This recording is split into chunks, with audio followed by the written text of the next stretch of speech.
Reading through the Bible.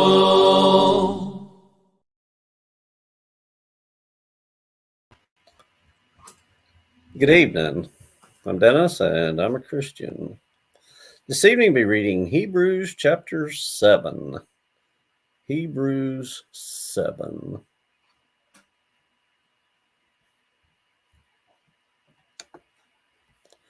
For this, Melchizedek, king of Salem, priest of the Most High God, who met Abraham, returning from the slaughter of the kings, and blessed him, to whom also Abraham gave a tenth part of all, first being translated King of Righteousness, and then also King of Salem, meaning King of Peace, without father, without mother, without genealogy, having neither beginning of days nor end of life, but made like the Son of God, remains a priest continually.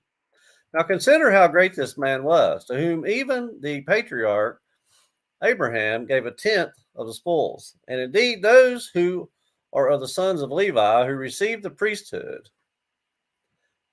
have a commandment to receive tithes from the people according to the law, that is, from their brethren, though they have come from the loins of Abraham.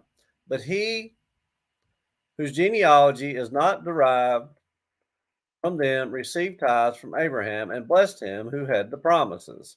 Now, beyond all contradiction, the lesser is blessed by the better.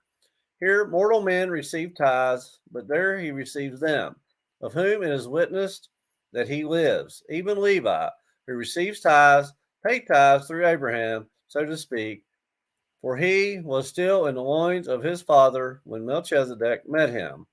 Therefore, if perfection were through the Levitical priesthood, for under it the people received the law, what further need was there that another priest should rise according to the order of Melchizedek, and not be called according to the order of Aaron? For the priesthood being changed, of necessity there is also change of the law. For he of whom these things are spoken belongs to another tribe, from which no man has officiated at the altar.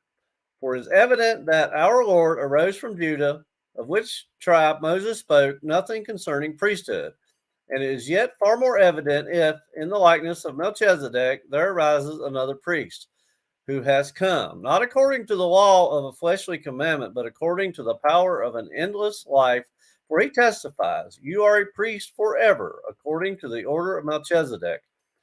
For on the one hand, there is an annulling of the former commandment because of its weaknesses and unprofitableness, for the law made nothing perfect. On the other hand, there is the bringing of a better hope, through which we draw near to God. And inasmuch as he was not made priest without an oath, for they have become priests without an oath, but he with an oath by him who said to him, the Lord has sworn and will not relent. You are a priest forever, according to the order of Melchizedek. By so much more, Jesus has become a surety of a better covenant. Also, there were many priests because they were prevented by death from continuing. But he, because he continues forever, has an unchangeable priesthood. Therefore, he is also able to save to the uttermost those who come to God through him, since he always lives to make intercession for them. For such a high priest was fitting for us, who is holy, harmless, undefiled, separate from sinners, and has become higher than the heavens, who does not need daily, as those high priests who offer up sacrifices first for his own sins and then for the people's. For this he did once for all when he offered up himself. For the law appoints as high priests men who have weakness. But the word of the oath which came after the law appoints the Son who has been perfected forever.